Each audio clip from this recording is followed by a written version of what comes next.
El cuchillo de chef es una extensión de la mano del chef. Es el componente del equipo de cocina que más se usa. Su hoja tiene una longitud de entre 8 y 14 pulgadas. El mango puede ser de madera, plástico o metal, y por lo general la hoja es de acero inoxidable. El cuchillo de usos múltiples es más pequeño que el cuchillo de chef, y puede tener una hoja de entre 5 y 7 pulgadas de longitud. El cuchillo mondador es corto, con una hoja de 2 a 4 pulgadas de longitud. El cuchillo de hoja curva es de un tamaño muy parecido al del cuchillo mondador, y su hoja es corta y levemente curva. El cuchillo para deshuesar tiene una hoja más angosta y corta que el cuchillo de chef, y se usa, como su nombre dice, para separar la carne del hueso. El cuchillo para filetear se parece al cuchillo para deshuesar y se usa para filetear pescado. El cuchillo para rebanar es un cuchillo de hoja larga y sumamente afilada. Se utiliza para producir rebanadas delgadas de carnes cocidas. El cuchillo para pan es tan largo como el cuchillo para rebanar, pero suele tener dientes que facilitan la tarea de cortar pan. El cuchillo más grande es el cuchillo de carnicero, o hachuela. Se usa para picar o cortar huesos, y tiene una hoja más larga y ancha que el cuchillo del chef. Por lo general, también tiende a ser más pesado. Los chefs a menudo usan una chaira para mantener el filo de las hojas de sus cuchillos. La chaira, que a menudo es de acero inoxidable, puede tener una longitud desde 4 hasta 14 pulgadas. Normalmente, sin embargo, es unas pulgadas más larga que el cuchillo que se va a afilar. Hay muchos utensilios de mano con los que debes estar familiarizado. Estos los puedes encontrar en la mayoría de las cocinas. El pelador giratorio o de hoja basculante, la cuchara de melón, el tenedor de cocina, la espátula, espátula curva, batidores de mano, cucharas, tenazas o pinzas, y la manga pastelera. La manga pastelera puede ser de lona, nylon o plástico y sirve para adornar platillos con una cantidad uniforme de ingredientes en puré, crema batida o como cobertura. El ingrediente se puede depositar en diversas formas y espesores usando boquillas de diversos tamaños y formas.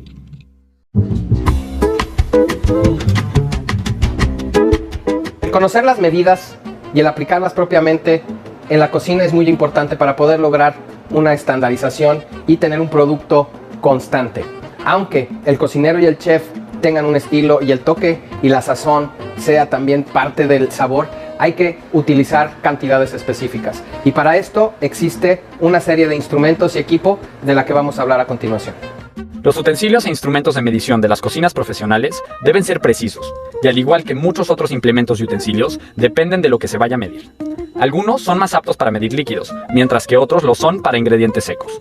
Otro aspecto que hay que tener en cuenta es qué es lo que se va a medir, es decir, si se trata de peso, volumen o temperatura. La balanza es el instrumento de medición más preciso que hay en una cocina y sirve para determinar el peso de los ingredientes, así como para regular el tamaño de las porciones. La mayoría ya vienen graduadas en libras y onzas, así como en unidades del sistema métrico, gramos y kilos. Las balanzas de resorte y las digitales tienen taras, es decir, formas de ajustar la medición de tal manera que se descuente el peso del recipiente de lo que se está pesando. La balanza de resorte es la más común y la más utilizada. La balanza de Astil sirve para pesar cantidades grandes y muy pequeñas de ingredientes y viene provista con un juego de pesas precisamente calibradas. La balanza digital es la más precisa. El ingrediente se coloca en la plataforma o platillo y la lectura del peso aparece claramente en la pantalla. Hay toda una serie de implementos que sirven para medir el volumen de los ingredientes, entre ellos las tazas, jarras y cucharas graduadas. Las jarras graduadas, transparentes, son las mejores para medir el volumen líquido. Las tazas, por ejemplo, son más aptas para medir ingredientes secos, ya que se pueden llenar y nivelar con una regla para obtener una medida completa. Hay jarras graduadas en tamaños de pinta, cuarto y galón.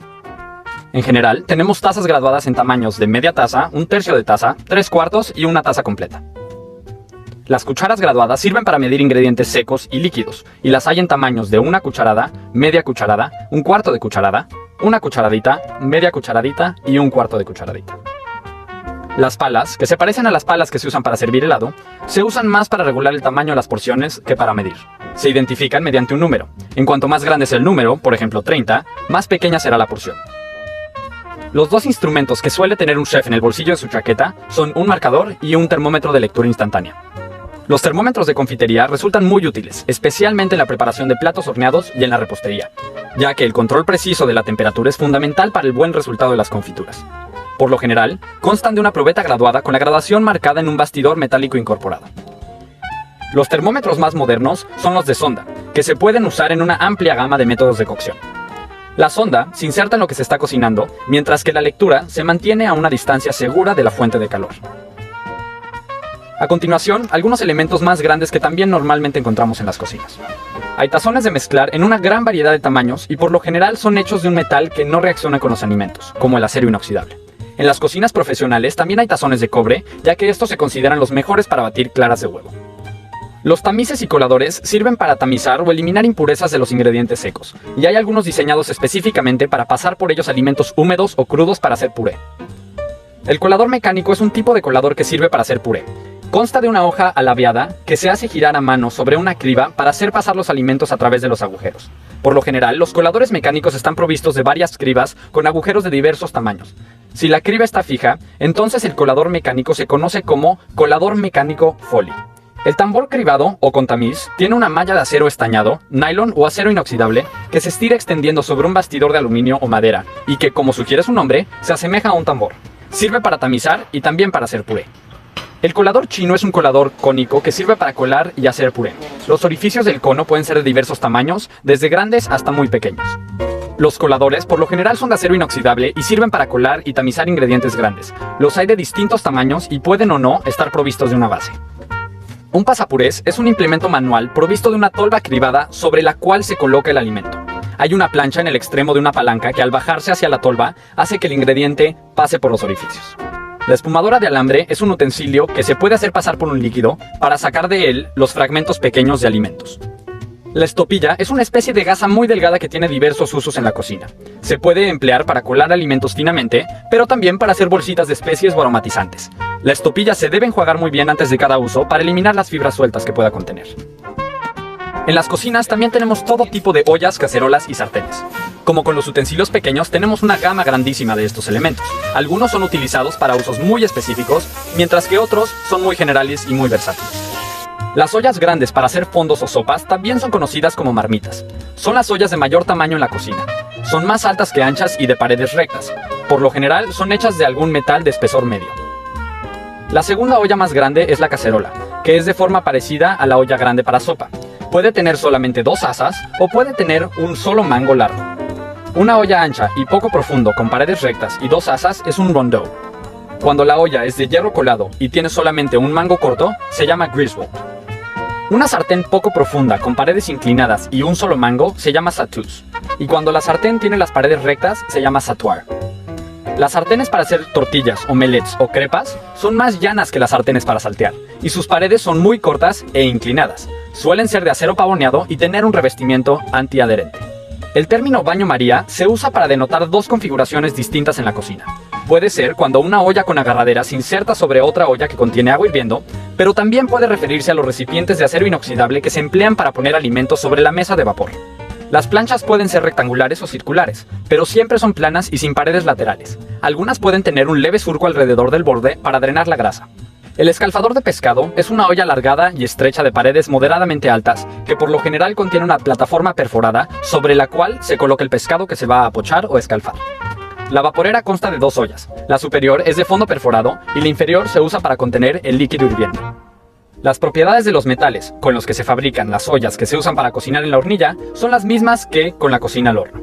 Hay otros materiales aparte de esos metales que también se usan, tales como la cerámica, el barro cocido refractario o no refractario, y en algunos casos también se emplea el vidrio en el horno. Los asadores son rectangulares con paredes de mediana altura y los hay de varios tamaños. Las bandejas para hornear son llanas y de paredes bajas, y las hay enteras y medias. En las cocinas no comerciales serían bandejas gruesas para preparar bizcochos. La pieza que más se usa en la cocina es el refractario rectangular grande. Los hay en todas las cocinas profesionales. Son bandejas rectangulares de paredes moderadamente altas y las hay enteras, medias o con diversas divisiones. Sirven para preparar, almacenar y servir alimentos en mesas de vapor. En las cocinas profesionales se pueden usar diversos tipos de moldes. 3 de los más comunes son los que se usan para preparar patés, terrinas y timbales. Los moldes para patés son profundos y usualmente rectangulares, pero también pueden ser ovalados o triangulares. En el caso de patés especiales, tendrían paredes abisagradas para facilitar la extracción del paté. Los moldes para preparar timbales son mucho más pequeños que los otros. Son de metal o cerámica y por lo general contienen una sola porción. Los moldes para preparar terrinas tradicionalmente son de barro cocido y pueden ser rectangulares u ovalados y siempre tienen tapa. Las cazuelas para gratinar son vasijas poco profundas y ovaladas para hornear y pueden ser de cerámica, hierro colado o acero esmaltado. Las fuentes para soufflés son platos circulares de paredes rectas más altas que las cazuelas para gratinar, y las hay de varios tamaños. Son, como su nombre lo indica, para preparar soufflés. Los elementos de la siguiente categoría de equipo se usan para cortar o moler, y por eso tienen hojas o bordes filosos. Hay que tener cuidado al usar cualquiera de ellos, especialmente al limpiarlos. La mayoría se pueden desarmar para facilitar la limpieza. En las cocinas profesionales se esfuerzan por mantener juntas todas las piezas de cada utensilio o máquina de cocina, para facilitar su rearmado. El molino de carne puede ser una máquina independiente o un aditamento de una batidora de pie. Normalmente está provisto de una bandeja donde se coloca la carne y un embutidor con el que se la empuja hacia un tornillo sin fin y de ahí a una boquilla de extrusión. Cada boquilla produce un molido de espesor distinto. En el procesador de alimentos, el motor está ubicado aparte del tazón, las hojas y la tapa. La variedad de cosas que se pueden hacer depende de los aditamentos que tenga el procesador. La máquina para rebanar alimentos y carnes, que se puede ver en cualquier charcutería, también es una máquina importante en las cocinas profesionales. La máquina tiene un carro que mueve la pieza que se va a rebanar hacia adelante y hacia atrás, haciéndolo pasar por una hoja giratoria circular. Un utensilio más pequeño y manual que se usa mucho es la mandolina. El carro, que se mueve a mano, va empujando el alimento contra una hoja fija que se puede ajustar para regular el espesor de las rebanadas. Las licuadoras de mano no tienen tazón ni jarra, son máquinas eléctricas de mano que tienen las hojas en el extremo inferior, lo que permite que el cocinero sumerja la licuadora directamente en lo que se está licuando o haciendo puré. Las vaporeras o marmitas permiten que el chef prepare grandes cantidades de comida con gran eficiencia.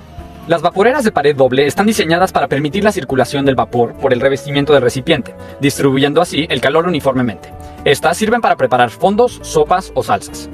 Las ollas o sartenes basculantes industriales, que por lo general son de acero inoxidable, son equipos independientes y llanos que sirven para estofar y guisar, y si también se usa la tapa, sirven para cocinar al vapor. Las ollas de presión tienen un compartimento sellado en el que se calienta el agua bajo presión a altas temperaturas. El tiempo de cocción se regula mediante temporizadores automáticos que hacen funcionar válvulas mediante las que se deja escapar el vapor al final. Por su parte, una vaporera de convección dirige el vapor desde una caldera hasta la cámara de cocción, donde el vapor se descarga sobre los alimentos sin que se produzca un aumento de presión. Hay estufas en una gran cantidad de tamaños y configuraciones. En los establecimientos profesionales se usan cocinas tanto eléctricas como a gas. La parte superior de la estufa o cocina es donde están los fogones u hornitas. Hay 4 tipos generales de estufas.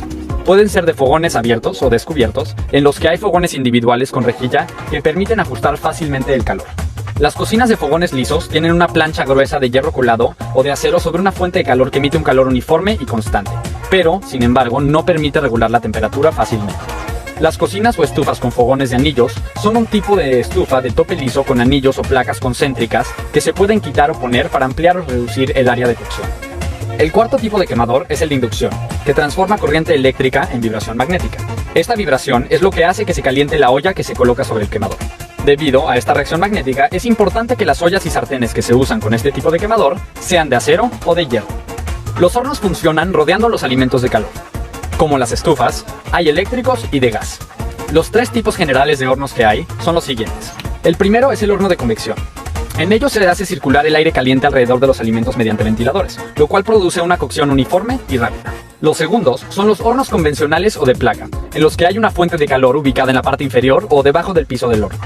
Los terceros son los hornos de cocción lenta o combinados, que permiten cocinar alimentos lentamente a bajas temperaturas o mantenerlos a la temperatura precisa antes del servicio. Otro componente del equipo de cocina que se puede ver en las cocinas profesionales son las parrillas o grill, en la que la fuente de calor está ubicada por debajo de una rejilla en donde se colocan los alimentos. El broil o la salamandra es un componente de cocina en la que la fuente de calor está ubicada por encima de una rejilla en donde se colocan los alimentos. Los ahumadores sirven para ahumar alimentos y dependiendo del alimento pueden funcionar a temperaturas muy bajas o muy altas. Conservar los alimentos correctamente refrigerados es fundamental para poder mantenerlos en condiciones higiénicas y asegurar su calidad. Todos los equipos de refrigeración de un establecimiento deben estar en buenas condiciones y siempre limpios. El componente más grande que hay en la cocina es la cámara de refrigeración. Tiene las paredes cubiertas de estantes y a menudo está dividida en áreas que permiten conservar alimentos a distintas temperaturas. De vez en vez es lo suficientemente grande como para permitir la entrada de carros o instalar estantes adicionales para mayor almacenamiento. La siguiente unidad por orden de tamaño es el refrigerador. A menudo se encuentra agrupado con otros refrigeradores y puede ser de varios tamaños y tener varias puertas que permiten que el personal saque diferentes tipos de cosas durante el servicio. Las unidades de refrigeración portátil a menudo no son más que unas carretillas que se pueden llevar a cualquier punto de la cocina o del área de servicio en donde se necesita refrigeración adicional. Hay exhibidores refrigerados que se usan para mostrar postres o ensaladas, normalmente a los clientes. Los congeladores independientes para helados tienen tapas separadas que permiten el acceso sin dejar escapar el aire frío. El almacenamiento correcto de los alimentos es sumamente importante por motivos de higiene y salubridad. También para mantener los alimentos en las mejores condiciones posibles. La clave está en mantener los alimentos en recipientes sellados para minimizar el contacto con el aire. Pero el material que más se utiliza para envolver y cubrir alimentos es la envoltura de plástico. Al revisar el refrigerador de una cocina profesional, se podrá ver alimentos ya preparados o preparados a medias, bien envueltos y con la fecha de preparación o de colocación en el refrigerador claramente indicada en la envoltura o con una etiqueta. Cada cocina es muy diferente y aunque no todas cuenten con el equipo que vimos anteriormente, conoce muy bien lo que hay en la tuya y aprende a usarlo y mantenerlo propiamente. Siempre busca algo nuevo, investiga y aprende. Siempre hay algo que aprender. Estos conocimientos seguramente te ayudarán a estar mejor preparado, ser más eficiente y tener más potencial en tu futuro.